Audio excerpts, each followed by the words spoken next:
Boa tarde a todos os irmãos da Sociedade Espírita Adolfo Bezerra de Menezes e todos que nos assistem nesse momento, mesmo que online, para estudarmos o Evangelho de Jesus e a sua explanação à luz da doutrina espírita. Sejam todos bem-vindos.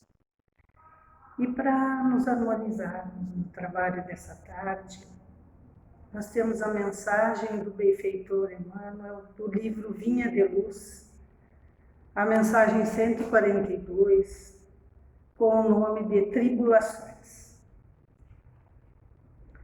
Também nos gloriamos nas tribulações. Paulo, Romanos, capítulo 5, versículo 3. Comentando Paulo de Tarso os favores recebidos do plano superior, com muita propriedade, não se esquecia de acrescentar o seu júbilo nas tribulações. O cristianismo está repleto de ensinamentos sublimes para todos os tempos. Muitos aprendizes não lembram o apóstolo da gentilidade, senão em seu encontro divino com o Messias, às portas de Damasco, fixando-lhe a transformação sob o hálito renovador de Jesus. E muitos companheiros se lhe dirigem ao coração, mentalizando-lhe a coroa de espírito redimido e de trabalhador glorificado na casa do Pai Celestial. A palavra do grande operário do Cristo, entretanto, não deixa margem a qualquer dúvida quanto ao preço que lhe custou a redenção. Muita vez reporta-se as dilacerações do caminho, salientando as estações educativas e restauradoras, entre o primeiro clarão da fé e o supremo testemunho. Depois da bênção consoladora que lhe reforma a vida, ele-o entre açoites, desesperanças e pedradas, entre a graça de Jesus, que lhe fora ao encontro, e o esforço que lhe competia efetuar por reencontrá-lo, são indispensáveis anos de serviço áspero e contínua renunciação. Reparemos em nós mesmos, à frente da luz evangélica. Nem todos renascem na terra com tarefas definidas na autoridade, na eminência social ou no governo do mundo. Mas podemos asseverar que todos os discípulos, em qualquer situação ou circunstância, podem dispor de força, posição e controle de si próprios. Recordemos que a tribulação produz fortaleza e paciência, e em verdade ninguém encontra o tesouro da experiência no pântano da ociosidade. É necessário acordar com o dia, seguindo-lhe o curso brilhante de serviço nas oportunidades de trabalho que ele nos descortina. A existência terrestre é passagem para a luz eterna. É prosseguir com o Cristo, é acompanhar-lhe as pegadas, evitando o desvio insidioso. No exame, pois, das considerações paulinas, não olvidemos que se Jesus veio até nós, cabe-nos marchar desassombradamente ao encontro dele, compreendendo que para isso o grande serviço da preparação há de ser começado na maravilhosa e desconhecida terra de nós mesmos. Então, meus queridos irmãos, com essa mensagem do benfeitor Emmanuel, nós vamos fazer a nossa oração de abertura do nosso Evangelho no lar dessa tarde. Então, que neste momento Jesus possa nos intuir, nos enviando bênçãos de luz, que possamos trabalhar buscando a fortaleza, a oportunidade de nos reunirmos para sentirmos a presença dos nossos amigos espirituais, buscando sempre através dos nossos pensamentos o que é mais belo nesta doutrina maravilhosa, o Evangelho de Jesus, que nos oferece o amor, o consolo, o esclarecimento. Então eu convido a todos, encarnados e desencarnados, para aprendermos juntos a refletir e a evoluir, a entender a palavra do Cristo. Que assim seja. Então, nós vamos continuar, vamos finalizar o capítulo 1 do Evangelho, que nos diz: eu não vim destruir a lei. Os itens 9, 10 e 11, que são instruções de 3 espíritos: o israelita, Fénelon e Erasto.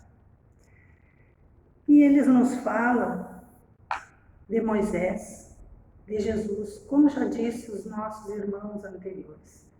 Moisés, Jesus e a doutrina espírita, que são 3 grandes etapas no caminho evolutivo da humanidade. Então, a instrução dos espíritos à nova era. O item 9, o israelita nos diz: Deus é único, e Moisés é o espírito que Deus enviou em missão para o fazer conhecer, não somente aos hebreus, mas ainda aos povos pagãos. O povo hebreu foi um instrumento de que Deus se serviu para fazer sua revelação por Moisés e pelos profetas. E as vicissitudes desse povo eram destinadas a impressionar os olhos e fazer cair o véu que escondia a divindade aos homens. Os mandamentos de Deus, dados por Moisés, trazem o germe da mais ampla moral cristã. Os comentários da Bíblia limitaram-lhe o sentido, porque postos em práticas, em toda a sua pureza, ela não teria sido então compreendida. Mas os 10 mandamentos de Deus não ficaram menos como frontispício brilhante, como o farol que deveria iluminar a humanidade no caminho que ela tinha a percorrer. Então, o que nós vimos é que Moisés foi enviado pelo mundo espiritual, porque ele já tinha a ideia nata do Deus único dentro dele, e para libertar o povo da escravidão do Egito. Como falado anteriormente, ele cresceu e recebeu os ensinamentos necessários que poderiam dar condições para ele carregar o seu povo, tirar o seu povo da escravidão de 400 anos. E aí ele carregou o seu povo, que era moralmente semi-selvagem. Então, houve a necessidade, durante esses 40 anos que ele permaneceu no deserto com eles, de criar leis civis. Mas junto com elas também foi criada as leis de Deus, as leis divinas, porque ele recebeu, através da espiritualidade, os 10 mandamentos, como já foi visto anteriormente. Então, foi criadas essas leis duras, as leis justas, porque ele precisava manter o seu povo em ordem, sob controle. Vocês imaginam um povo que pode passar por fome ou por frio, né? Deveria haver uma lei nessa sociedade. E aí ele criou também, recebeu da espiritualidade os 10 mandamentos. Lei justa, lei dura, mas necessária. Não matarás, não furtarás, não é? Então, é um conjunto de leis eternas, as leis do Moisés. Mas passaram-se os anos, esse povo, nós não aprendemos muitas coisas. Deus, com a sua bondade divina, nos envia Jesus Cristo para também nos ajudar nessa evolução da humanidade. E Jesus Cristo nos diz que não veio destruir essa lei. Ele veio desenvolver essa lei. Ele veio dar valor ao grau de moral que a gente já estava um pouquinho mais adiantado. Então, quando Moisés dizia, não matarás, Jesus dizia, não matarás. porque ele é teu irmão, porque nós temos um único Pai, Deus, um único Deus. Então, Jesus veio até nós, nos ensinou a lei do amor, conviveu conosco, trouxe a lei de bondade, de caridade. Tudo nele é ensinamento, desde o seu nascimento, a sua morte e quando ele ressurgiu, no domingo também foi ensinamento.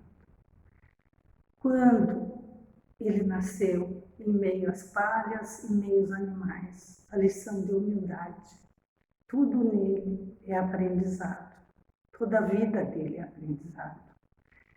Quando ele ressurgiu, nós sabemos, tivemos certeza da espiritualidade, quando ele apareceu no domingo de Páscoa. E o que a gente fez? Nós o crucificamos. Quando nós o crucificamos, quando ele estava na cruz, ele disse: se seguir meus mandamentos, eu vos enviarei um outro Consolador. E surgiu para nós, anos após, a terceira revelação. Porque Moisés foi a primeira, a lei de justiça. Jesus foi a segunda, a lei de amor. E a terceira, a doutrina espírita, a lei de caridade, de esclarecimento, de consolo, complemento dos outros dois. Mas quando ela surgiu, não surgiu através de um homem, de um espírito como Moisés e Jesus Cristo. Ela surgiu pelas vozes dos céus, que ecoaram nos 4 cantos do planeta, nos mostrando, nos provando a comunicabilidade de nós com a espiritualidade, que somos amados por espíritos, que somos amados por Deus. Então, quando Jesus veio nos ensinar a lei do amor, que todos somos filhos de Deus, do único Deus, né? Ele disse para nós que a verdadeira vida não estava na Terra. A nossa verdadeira vida está na espiritualidade. Então, Allan Kardec veio com essa doutrina maravilhosa e decodificou esses 5 pilares que são a doutrina espírita. O Livro dos Espíritos, o Evangelho segundo o Espiritismo, o Livro dos Médiuns, o Céu e o Inferno e a Gênese. Ali estão todos os ensinamentos, os desdobramentos da humanidade desde a época de Moisés. Se nós formos ler, entender e estudar a maravilha que é. E aí, no item 11, Erasto nos cita Santo Agostinho. Ele nos faz menção a Santo Agostinho. E a gente fica pensando por quê.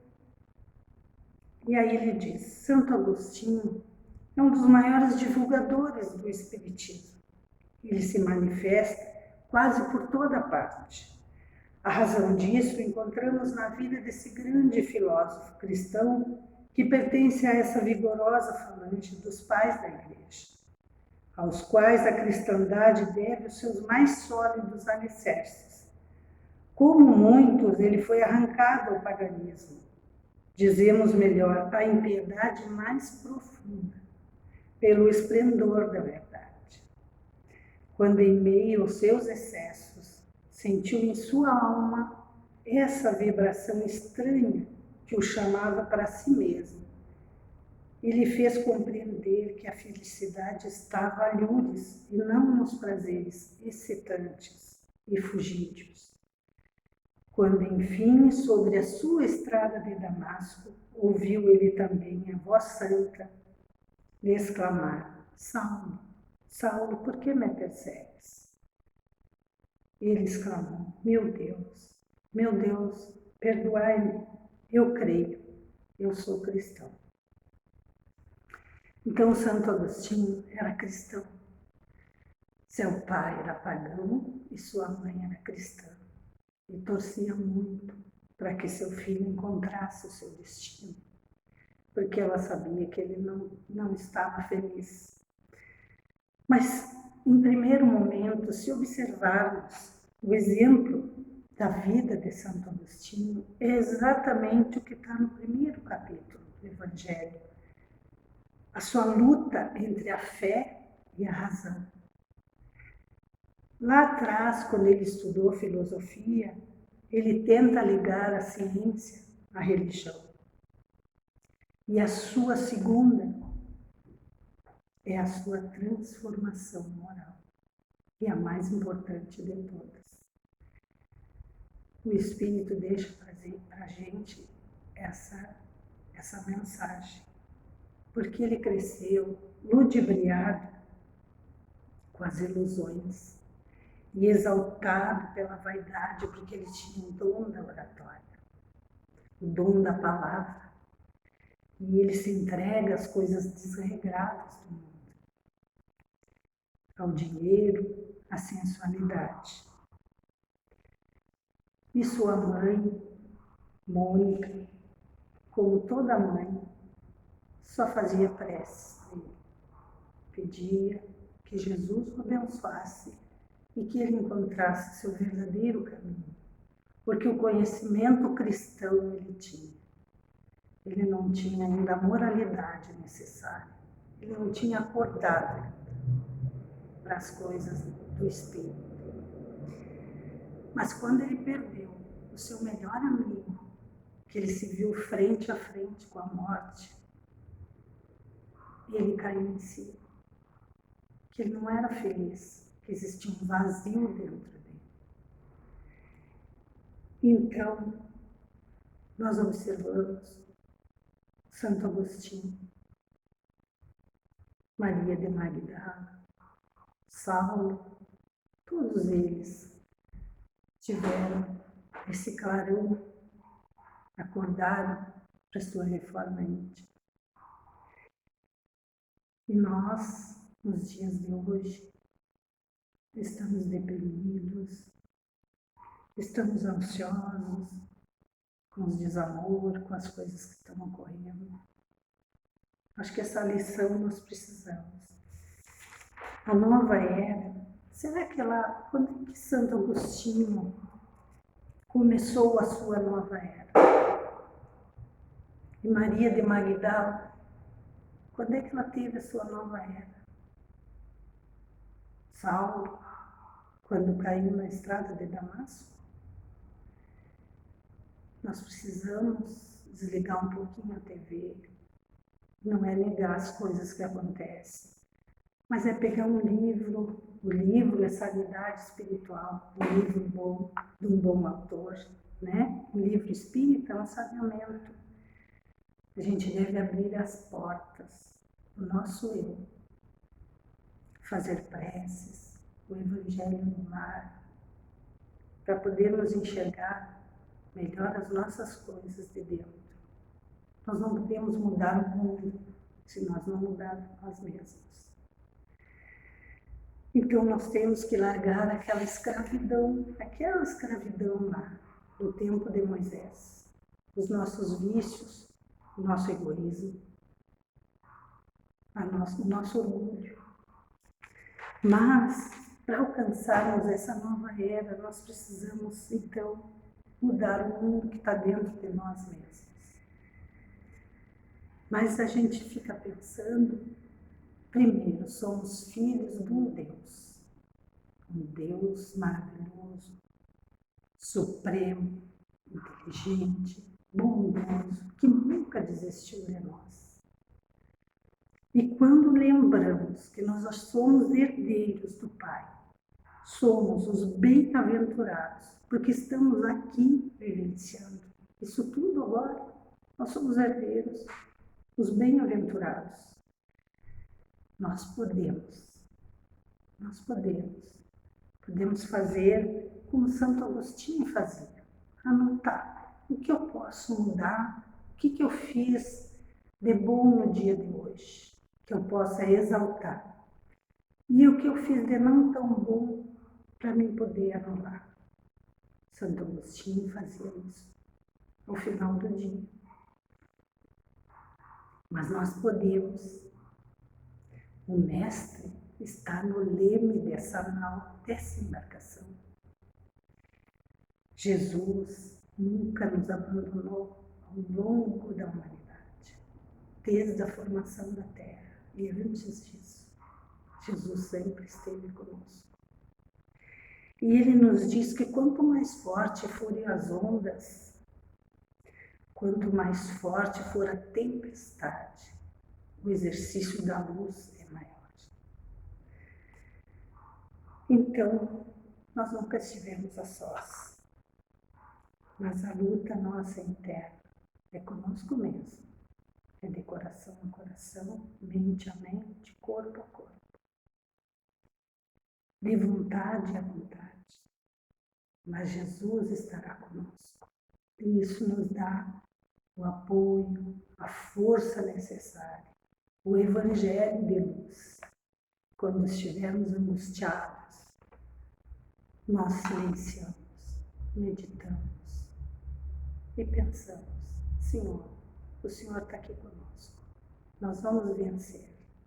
Nós vamos vencer as nossas pequenezas, os nossos egoísmos e as coisas que precisamos mudar para poder enxergar um mundo diferente e para chegar a essa nova era para nós.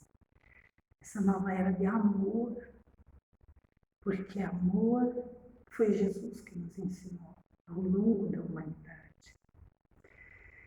Então, eu desejo a todos, porque assim, a nova era ela não está adstrita a um tempo, a um lugar, ou a uma condição sociopolítica, mas ela é um momento interno nosso. Ela é de dentro para fora. De dentro para fora nós mudaremos o mundo. Assim como Santo Agostinho mudou a ele e ajudou toda a espiritualidade, nós fazemos parte disso também. Maria de Magdá, Salmo. Então, que possamos transformar o nosso eu para a nova era. Essa era de amor e de paz, que possa começar dentro de nós, cada um de nós. Então nós pedimos que esse Evangelho de luz possa chegar a quem comanda o nosso município, o nosso estado, o nosso país, que ele possa chegar sem pretensão nenhuma aos hospitais, aqueles que estão sofrendo dores físicas, dores espirituais, que possa chegar aos asilos, aos lugares onde as crianças órfãs se encontram, que possa chegar àqueles excluídos do mundo que estão perdidos nas drogas, à margem do caminho. Que esse Evangelho seja a luz para nós. E nós vamos encerrar, então, meus irmãos, com uma prece a Jesus, dizendo: ó hálito bendito do infinito Espírito de Deus, ó oráculo sublime da verdade, ó prodígio da majestade do Pai, perpassa ao menos no nosso espírito a doutrina que ensinaste aos teus apóstolos, relembrando-nos esse ensinamento gigantesco. Mais uma vez, o nosso espírito se eleva à tua magnificência e te suplica a caridade de vires hoje, cheio de alvorada e de grandeza, fazer a alvorada triunfar no templo de nossas almas e nela penetrar cheio de amor e caridade.